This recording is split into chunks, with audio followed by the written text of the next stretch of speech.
여호와는 우리 하나님이요 여호와는 유일하시다. 쉐마 이스라엘 아도나이 엘로헤inu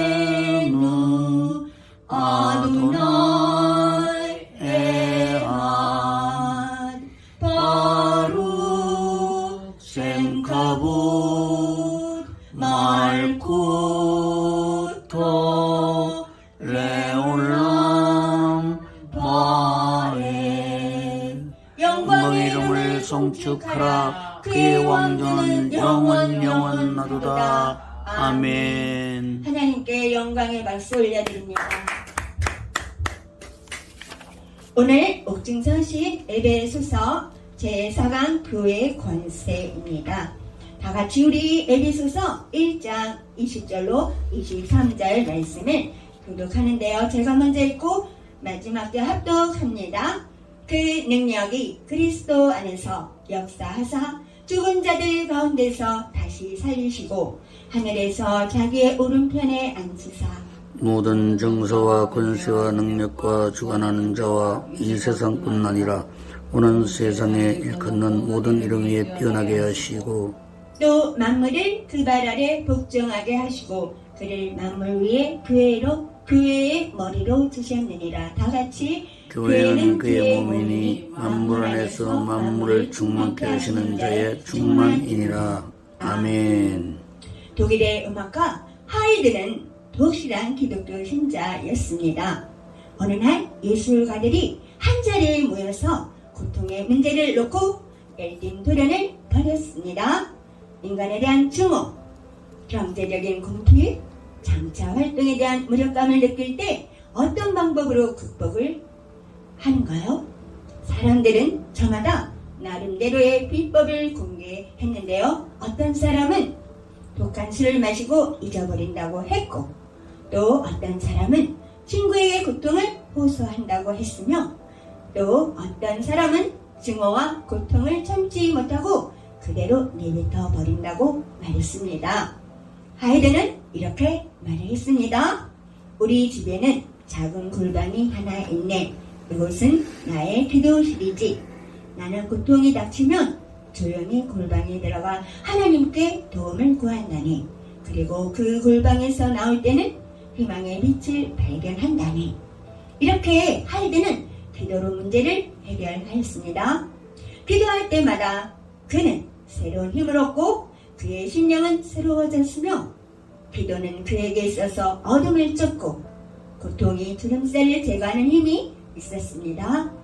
그래서 기도할 때 그는 어떤 어려움도 극복하고 이겨나갈 수 있는 새로운 힘을 얻게 되었습니다. 이것이 바로 심령의 부흥의 불길이 일어나는 것입니다. 성경 본문을 보면 바울은 그의 영광과 비밀을 충만하게 인식하고 있으며 그의 의식과 무의식 그리고 그의 사상 속에는 온통 교회밖에 없습니다. 교회를 통해서 하나님의 구원 계획이 이루어짐을 누구보다 잘 알고 있었기 때문입니다. 그래서 그는 교회를 위하여 받는 괴로움을 기뻐하고 주님의 남은 고난을 교회를 위하여 자기 육체에 태운다고 고백했습니다. 사실 바울은 인간적으로는 무엇 하나 부족한 것이 없었습니다. 학문적으로는 그는 당대 최고 학부를 나온 가말리엘의 문화생이며 신분적으로는 전통 히브리인 중에 히브리인이요 나면서부터 로마 시민권을 가지고 태어난 사람이었습니다. 그런데도 불구하고 오직 교회를 위해서 교회 때문에 많은 시험을 당했고 고난을 받았으며 핍박과 수모를 당했는데요. 놀라운 것은 오히려 그것을 기뻐하노라고 고백했다는 것입니다. 교회가 교회되기 위해서라면 그가 당하는 고난과 아픔과 저주도 기뻐하는 바울의 마음을 생각해 봅시다. 교회를 얼마나 귀하고 영광스럽고 가치 있게 여기고 있었을까요? 교회는 예수 그리스도께서 머리가 되시고 영적 교제가 있는 곳이다. 우리 다 같이 바울의 고백 에베소서 1장 22절을 합독합니다. 또 만물을 그 발 아래 복종하게 하시고 그를 만물 위에 교회의 머리로 두셨느니라. 아멘. 이는 하나님이 만물을 그리스도의 주관 아래 있게 하심을 말하며 예수 그리스도께서 만물 위에 계시니 만큼 만물로서 교회에 유익하게 하실 수 있으며 예수 그리스도께서 교회의 머리로서 교회를 보호하십니다. 생명체는 모두 머리를 가지고 있습니다. 나무나 곤충, 동물이나 사람, 이 모두가 생명체입니다.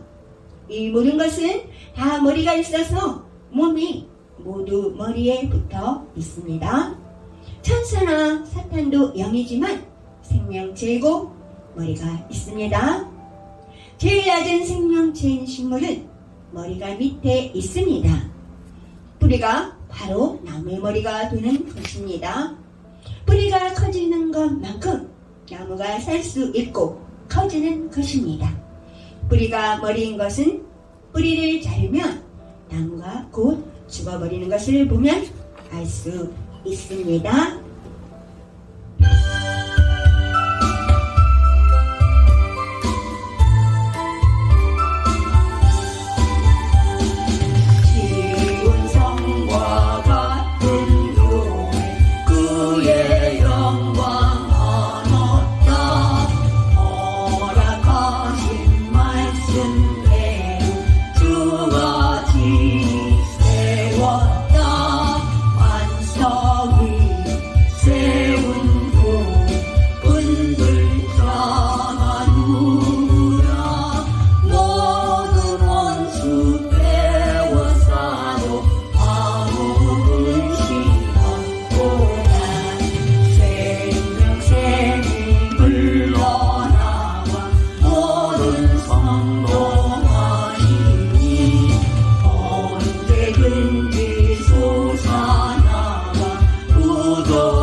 동물은 다리나 팔이 잘려도 죽지 않지만 목을 자르면 죽습니다.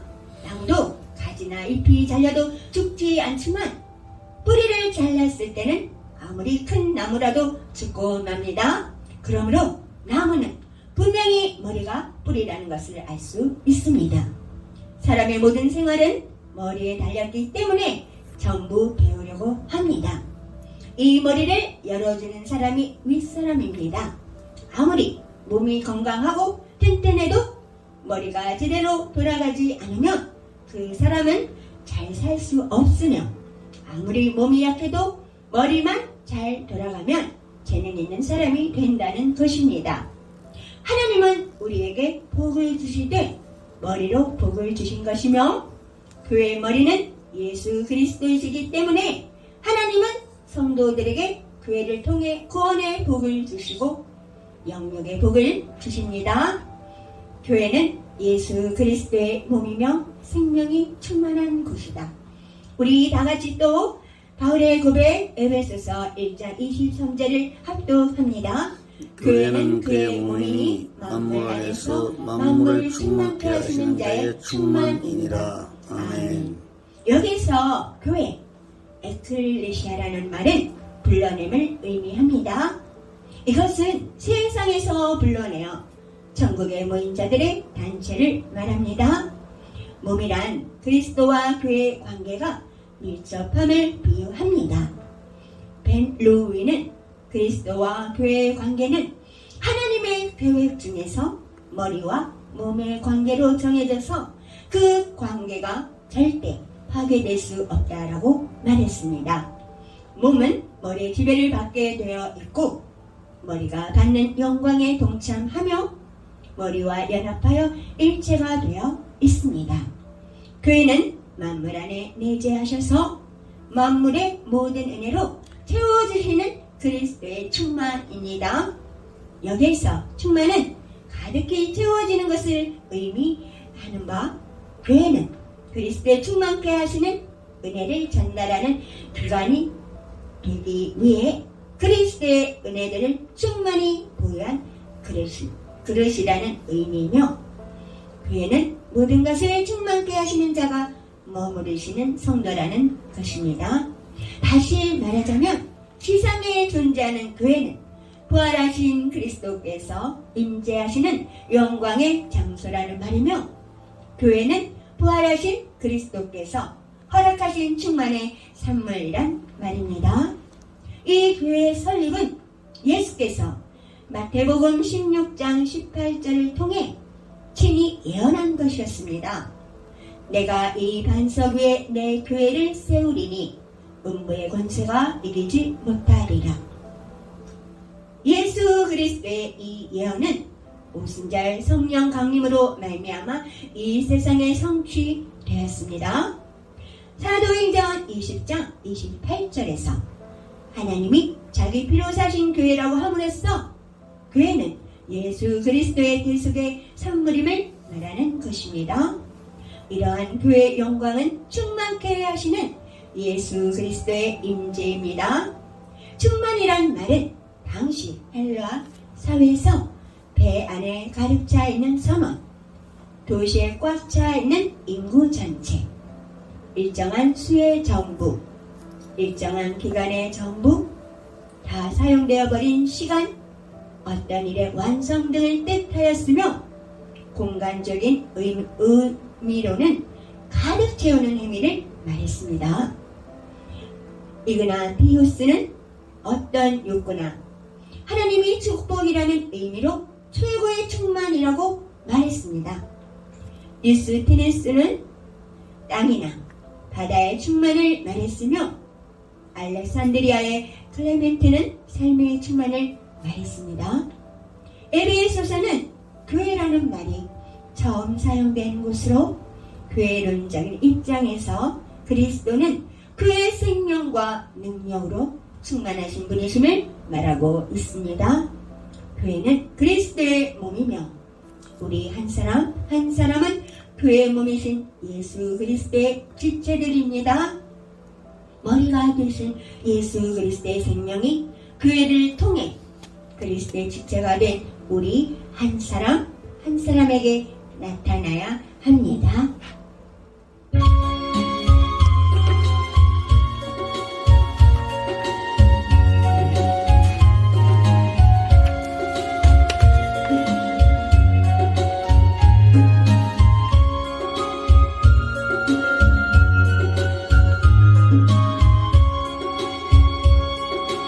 예수 우리 왕이라 이곳 세우소서. 자로 주연이 와서 사형을 받아주소서. 주님을 찬양하오니 주님을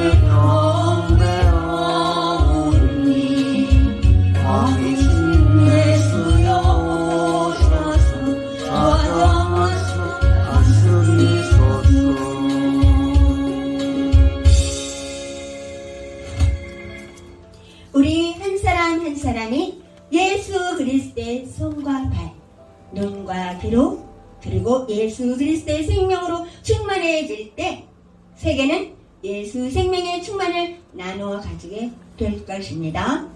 예수님은 머리이고 교회는 예수님의 몸이며 성도는 지체입니다. 머리가 되신 예수님은 우리 없이는 행복하시지 못합니다. 우리가 영적으로 육적으로 건강해야 예수님의 생명이 활발하게 움직일 수 있습니다.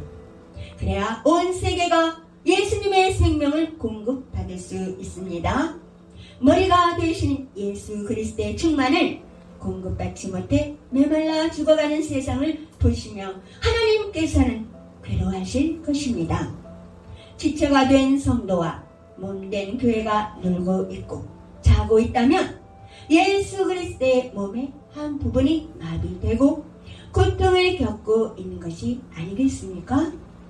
예수 그리스도의 그 넘치는 풍성한 생명을 공급받지 못해서 세계가 말라 죽어가고 있다는 것은 예수 그리스도의 고통일 것입니다.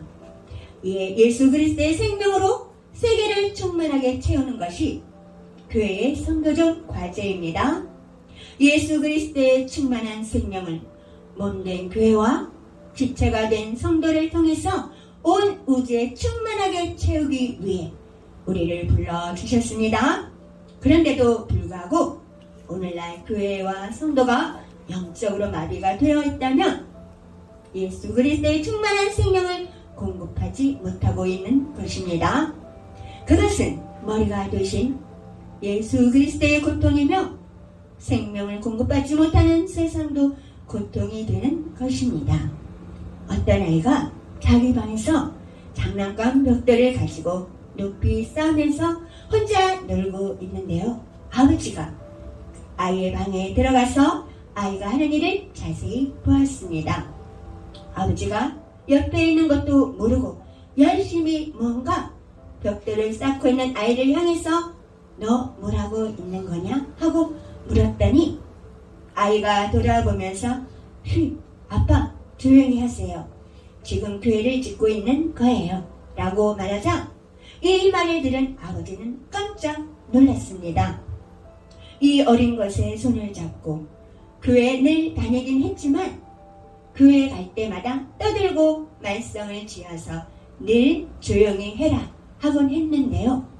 이제 이만큼의 믿음이 생겼구나 라고 생각하며 대견스럽게 여기면서 한마디 더 물었습니다. 얘야, 교회에서는 왜 조용히 해야 돼? 이때 아이의 대답이 걸작이었습니다. 아빠, 참 교회에서는 조용해야죠. 잠자는 사람이 많은데 떠들면 깨잖아요. 아버지가 어린아이를 교회에 데리고 간 것은 좋았는데요. 갈 때마다 많은 사람이 잠을 자고 있었으니 참으로 기막힌 일이 아닐까요? 문제는 내가 생각하는 교회관입니다. 도대체 우리는 교회를 무엇이라고 생각하십니까? 내 모든 생활 중에 교회가 차지하는 비중이 얼마나 되나요? 대단히 중요한 문제입니다. 교회를 위해 우리는 무엇을 할 수 있을까요? 결론을 맺겠습니다. 신앙생활은 교회 중심이 되어야 하며 교회 중심으로 기도해야 하고 교회 중심으로 봉사를 해야 합니다. 하나님께서는 예수 그리스도를 통해서 교회로 하여금 만물 위에 있게 하는 축복을 주셨습니다. 예수 그리스도를 만물 위에 우뚝 세우셨고 만물을 예수 그리스도의 발 아래 복종케 하셨기 때문에 교회는 만물 위에 있습니다. 교회는 만물을 충만케 하는 충만입니다. 예수 그리스도의 교회는 예수님의 몸입니다. 교회는 만물을 충만케 하며 생명의 충만, 성령의 충만, 말씀의 충만입니다. 예수 그리스도로 충만케 되는 것이 바로 교회의 충만입니다. 교회를 위해서라면 자신이 당하는 고난과 아픔과 저주도 기뻐하는 바울의 마음을 본받아서 교회를 귀하고 영광스럽고 가치 있게 여기는 지도자들이 되어야 할 것입니다. 찬양하시고 기도하고 축도로 예배를 마치겠습니다.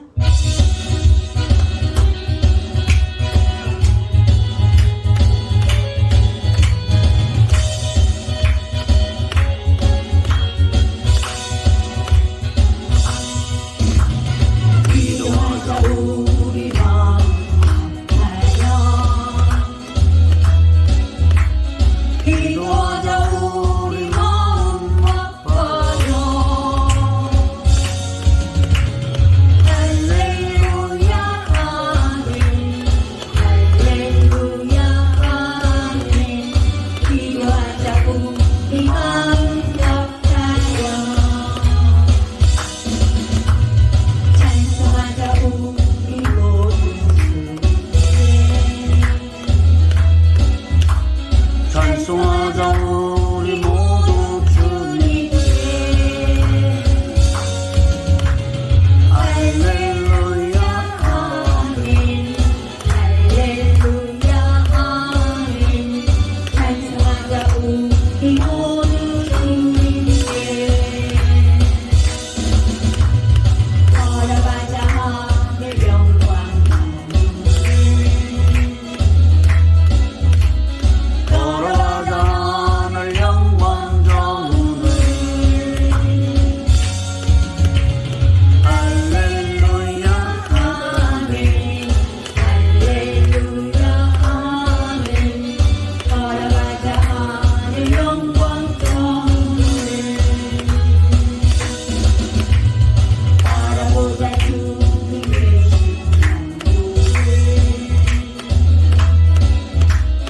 바라보자 주님 계신 천국을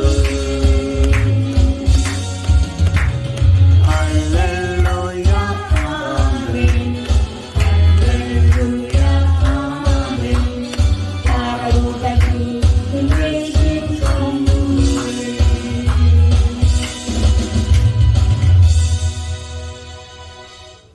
주신 아버지 하나님, 우리 모두가 교회를 위해서라면 자신이 당하는 고난과 아픔과 저주도 기뻐하는 바울의 마음을 본받아서 교회를 귀하고 영광스럽고 가치있게 여기는 지도자들로 우리 모두를 삼아 주옵소서.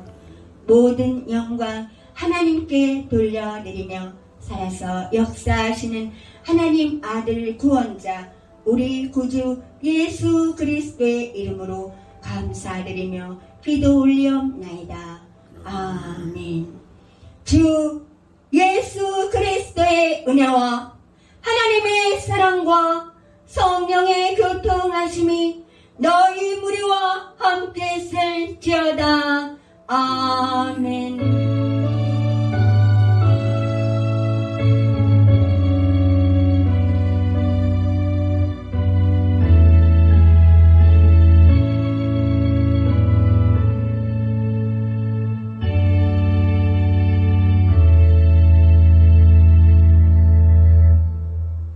하나님께 영광이